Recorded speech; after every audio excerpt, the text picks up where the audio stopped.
तो मेरे प्यारे चपड़गंजुओं, एक बार फिर से एनसीईआरटी का चैलेंज ले लिया आपके सामने। ये है केल्विन साइकिल। ये भी याद करना है, ये भी सारी चीजें कैसे याद करें। केल्विन साइकिल स्टार्ट करते हैं।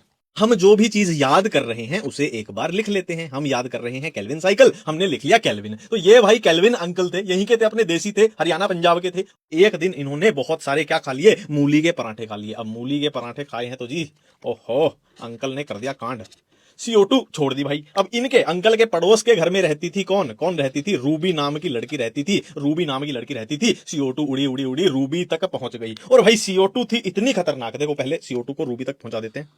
देखो CO2 रूबी तक पहुंच गई है। और CO2 भाई इतनी खतरनाक थी, जैसे ही ये CO2 रूबी को मिली, भाई रूबी का हो गया दिमाग खराब। रूबी पगला गई, पागल हो गई। इतनी खतरनाक CO2 थी, रूबी हो गई पागल। अब रूबी पागल हो गई, रूबी के घर वाले टेंशन में आ गए कि भाई पागलपन को कम भी तो करना है। तो भाई इसको पागलपन को क्या करना है, रिड्यूस करना है।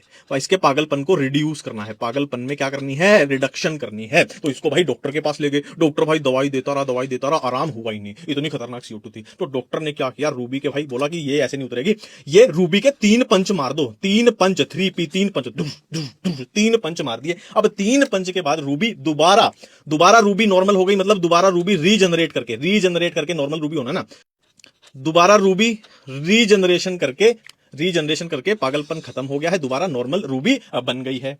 तो देखो अपने को कुछ करना ही नहीं है, रूबी से डायरेक्ट याद आ जाएगा राइबुलोज 1,5 बिस फॉस्फेट, PGL फोस्फोग्लिसरेट 3 फोस्फोग्लिसरेट याद आ गया। 3 से क्या है, 3 मतलब ट्रायोज, P से क्या है फॉस्फेट, सारा याद आ गया। और बीच में ये हो गया अपने, देखो CO2 है तो ये स्टेप हो जाएगा कार्बोक्सिलेशन, ये कार्बोक्सिलेशन हो गया, ये रिडक्शन हो गया, ये रीजनरेशन होगा, यहां से सुक्रोज बन जाएगा। और एनर्जी की बात करें, देखो केल्विन अंकल ने CO2 छोड़ी है, इसमें तो कोई एनर्जी नहीं लगी है ना। रिडक्शन भाई पागलपन को रिड्यूस किया है, एनर्जी का खर्चा हुआ है, डॉक्टर ने एनर्जी खर्च की है। और यहां पागल रूबी से नॉर्मल रूबी बनी है, उसकी बॉडी की भी तो कुछ एनर्जी का खर्चा हुआ है, तो यहां भी एनर्जी का खर्चा होगा, ATP का खर्चा होगा।